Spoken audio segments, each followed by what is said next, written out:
वाहिगुरु जी का खालसा, वाहिगुरु जी की फतेह।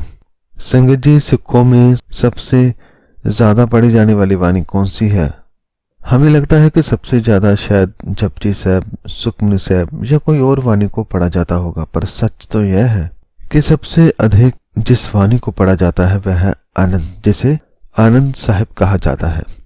ये वाणी हर एक मौके पर पढ़ी जाती है, चाहे किसी का जन्म हुआ या किसी की मौत हुई, विवाह हुआ या कोई भी कार्य, हर कार्य में इस वाणी को बेहद प्रेम व श्रद्धा से पढ़ा जाता है। तो आज हम सब मिलकर इस वाणी को एक एक पौड़ी दर पौड़ी समझने का गुरु साहब की कृपा से प्रयास करेंगे और जानेंगे कि यह वाणी हमें क्या कुछ सिखाती है, कैसे कैसे गुण देती है, कैसे मन में आनंद पैदा करती है। तो आइए सबसे पहले इस वाणी की शुरुआत के बारे में समझते हैं। संगत जी, ये वाणी श्री गुरु ग्रंथ साहब जी में दर्ज है। इस वाणी की शुरुआत में सबसे पहले सिरलेख आता है, रामकली महल्ला तीजा आनंद।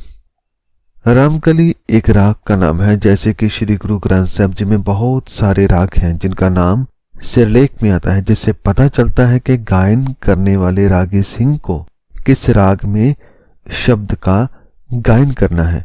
तो यहाँ पर लिखा है रामकली भाव। ये वाणी राग रामकली में दर्ज है, इसे इसी राग में गायन करना है।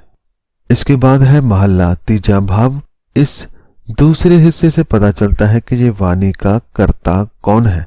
तो महल्ला तीजा का भाव है कि यह वाणी तीसरे गुरु साहब श्री गुरु अमरदास जी महाराज जी की वाणी है। अंत में है आनंद। ये वाणी का नाम है। इस पूरी वाणी का नाम आनंद है, जिसमें केवल पौड़ियां हैं, 40 पौड़ियां, जिसकी पहली पौड़ी की विचार हम शुरू करने जा रहे हैं, जिसे हम गुरु साहब की कृपा से समझने जा रहे हैं। इस वाणी के नाम से ही पता चलता है कि ये आनंद की वाणी है। भाव इस वाणी से पता चलेगा कि आनंद को कैसे प्राप्त किया जाए, कैसे आनंद में जीवन जिया जाए, आनंद कहाँ से प्राप्त होता है, ऐसे बहुत सारे सवालों के जवाब। तो गुरु साहब सबसे पहली पौड़ी में सबसे आखिरी बात भाव आनंद की बात के बारे में फरमा रहे हैं कि आनंद जब मिलता है तो कैसा महसूस होता है और आनंद कहां से मिलता है। इसके बारे में गुरु साहब शुरुआत की पंक्ति में फरमाते हैं कि आनंद पया मेरी माए सतगुरु मैं पाया। भया भाव हुआ, आनंद हुआ। संगत जी, पहले जब कोई भी उपलब्धि किसी इंसान को मिलती थी या कामयाबी मिलती थी तो वह इंसान सबसे पहले माँ को आकर बताता था कि माँ, मुझे ये इनाम मिला, मुझे ये प्रशंसा मिली, मुझे ये कामयाबी मिली, क्योंकि दुनिया में एक माँ ही है जो बिना किसी लोभ के बच्चे को पालती है। एक माँ ही है जो बच्चे की कामयाबी पर खुश होती है। तो संगत जी, इस पंक्ति में जो शब्द है वह है माए, जिसका भाव है माँ। माँ का भाव है यहाँ पर मत, यहाँ से विचार पैदा होते हैं। तो गुरु से फरमाते हैं कि हे माँ, मेरे भीतर तो आनंद ही आनंद पैदा हो गया है, बहुत आनंद। संगत जी, यदि दुनिया में देखा जाए तो हर कोई आनंद चाहता है, ऐसा कोई भी नहीं है जो सुख नहीं चाहता, आनंद नहीं चाहता, पर आनंद मिले कैसे? इसके लिए गुरु साहब फरमाते हैं कि आनंद मिलता तब है जब हम जीवन जीने का ढंग बदलते हैं, जब हम अपने विचार बदलते हैं, जब हम सोच बदलते हैं। क्योंकि घर बदलने से आनंद नहीं मिलता, कपड़े बदलने से, नए नए सामान लेने से आनंद नहीं मिलता। आनंद मिलता है जब हम खुद बदलते हैं। तो हम तब ही बदल पाते हैं जब गुरु महाराज से जुड़ते हैं, जब गुरु की बताई शिक्षा को ग्रहण करते हैं, जब गुरु के बताए मार्ग पर चलकर मन की मैल को धोते हैं, जब मन में नाम पैदा करते हैं, जब मन में ज्ञान का प्रकाश करते हैं, तो मन साफ होता है, पवित्र होता है, रब के नाम से भरता है, इसमें अच्छे विचार आते हैं, फिर मन आनंद से भरता है, परम आनंद से भरता है। तो गुरु साहब इस पंक्ति में फरमाते हैं कि हे मेरी माँ, मन में आनंद ही आनंद हो गया है, क्योंकि मैंने सतगुरु को पा लिया है। तो जो भी मन सतगुरु को पा लेता है, भाव जो गुरु के शब्द को, गुरु के उपदेशों को मान लेता है, जो मन गुरु के हुक्म में चलता है, वह आनंद पा लेता है। पर वह आनंद होता कैसा है, मन में इसका कैसा स्वाद होता है, इसके बारे में आगे गुरु साहब फरमाते हैं कि सतगुरु ता पाया सहज सेति मन वचिया वाधाइया।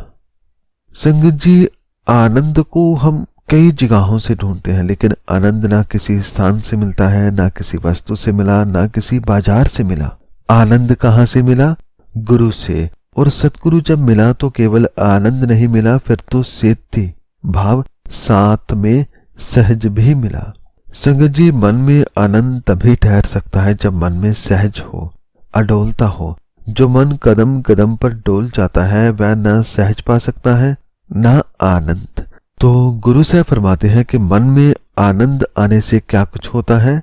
सहज आता है। और मन वजियां वाधाइयां, जैसे किसी के घर पर कोई खुशी हो तो वहां पर बहुत सारे लोग बधाई लेने आते हैं कि आपकी यहाँ ये खुशी है, हमारा मुंह मीठा करवाएं, हमें बधाई दें। तो घर वाले खुशी खुशी उन्हें खाने पीने को देते हैं, पैसे कपड़े आदि देते हैं और खुश होकर देते हैं, नाच गा कर देते हैं। तो जैसे बाहर किसी के आने से खुशी मनाते हैं, गुरु से फरमाते हैं कि ऐसी ही खुशी मन में है।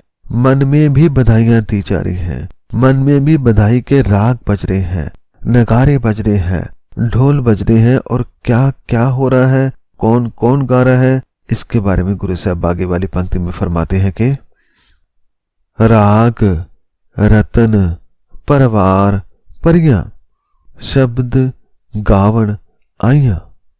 परियां भाव रागनियां।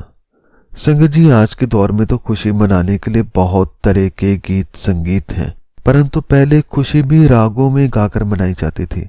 बहुत सारे लोकगीत होते थे, उन्हें गाकर मनाया जाता था। तो गुरु से फरमाते हैं कि आनंद के आ जाने से मन में जैसे खुशियों की भरमार हो गई है। ऐसा लगता है जैसे हर कोई बधाई दे रहा है।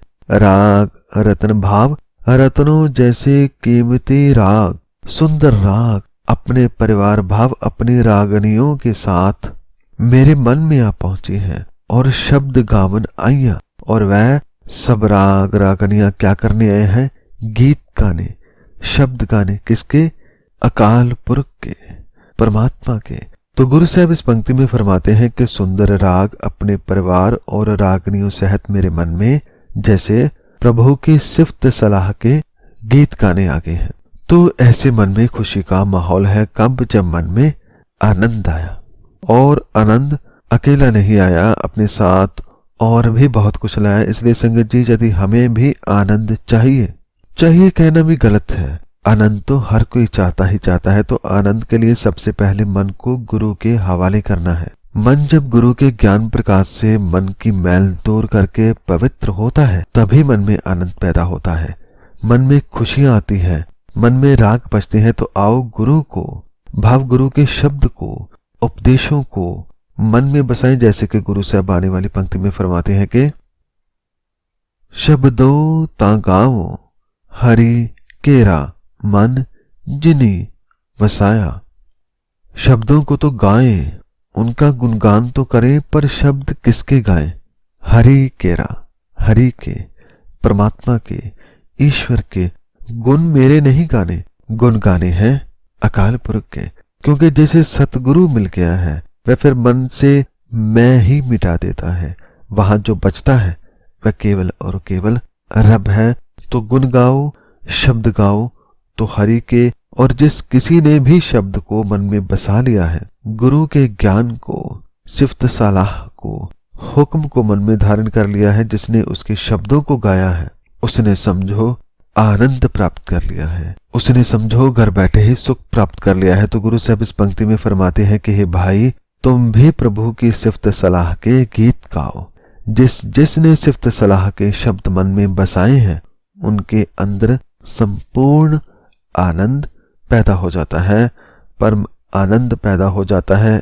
तो इस पौड़ी के अंत में गुरु साहब फरमाते हैं कि कह नानक आनंद हुआ सतगुरु मैं पाया। कह नानक भाव, नानक कहता है, गुरु साहब फरमाते हैं कि मेरे अंदर भी आनंद बन गया है। मेरे अंदर भी आत्मिक आनंद का मेला लग गया है। मेरे अंदर अनेकों तरह के राग रागनियां बजने लग गए हैं। कब? जब मुझे सद्गुरु मिल गया है। तो आनंद मिलता ही तभी है जब सद्गुरु मिल जाए। चीजें मिल जाने से आनंद नहीं मिलता। पद मिल जाने से, शोहरत मिल जाने से, कोई साथी मिल जाने से हो सकता है पल दो पल खुशी मिले, पर सद्गुरु मिलने से, भावगुरु के बताए मार्ग पर चलने से सारी उम्र का आनंद मिल जाता है। ये आनंद ऐसा है कि ये तपती तवे पर भी कम नहीं होता। ये आनंद सिर कटने पर भी कम नहीं होता। ये आनंद ऐसा है जो बंद बंद कट जाने पर भी कम नहीं होता। तो ऐसा आनंद जिसका असर हर पल रहता है, ये मिलता है गुरु से, ये मिलता है सतगुरु से, श्री गुरु ग्रंथ साहिब जी से। तो संगत जी, ये थी आनंद साहिब वाणी की पहली पौड़ी। ऐसी और भी पौड़ियां हैं। ये पहली ही पौड़ी में पूरी की पूरी बात गुरु से हमने आनंद के बारे में समझा दी कि आनंद मिलता किसे है और आनंद प्राप्त होने से मन में क्या हलचल होती है। इसके बाद अब गुरु साहब एक एक पौड़ी में समझाएंगे कि हमने आनंद को कैसे प्राप्त करना है, कैसी कैसी राहों पर चलना है, किस राह को छोड़ना है, किस राह को पकड़ना है। यदि हम गुरु साहब की बताई हुई शिक्षाओं पर चलते रहे तो हमें भी एक दिन पर आनंद प्राप्त होगा, जरूर होगा। तो इस पौड़ी में हमने जाना कि आनंद सतगुरु से मिलता है और आनंद आने से मन में सहज अडोलता आ जाती है। ऐसा लगता है जैसे खुशियों के नगारे बज रहे हैं, खुशियों के गीत गाए जा रहे हों, और गीत दुनिया के नहीं, अकाल पुरख के। और जिसके मन में उसके नाम के शब्द चलते हैं, समझो वह मन आनंद में है। तो संगत जी, आज की इस विचार में इतना ही। इस कथा के दौरान हुई सभी गलतियों की मैं क्षमा चाहता हूँ और गुरु साहब के चरणों में कोटि कोटि नमन करता हूँ, जो उन्होंने हमें इतनी प्यारी वाणी को पढ़ने समझने का अवसर दिया। और इस विचार को सुनने के लिए आप सब संगत का भी बहुत बहुत धन्यवाद। वाहिगुरु जी का खालसा, वाहिगुरु जी की फतेह।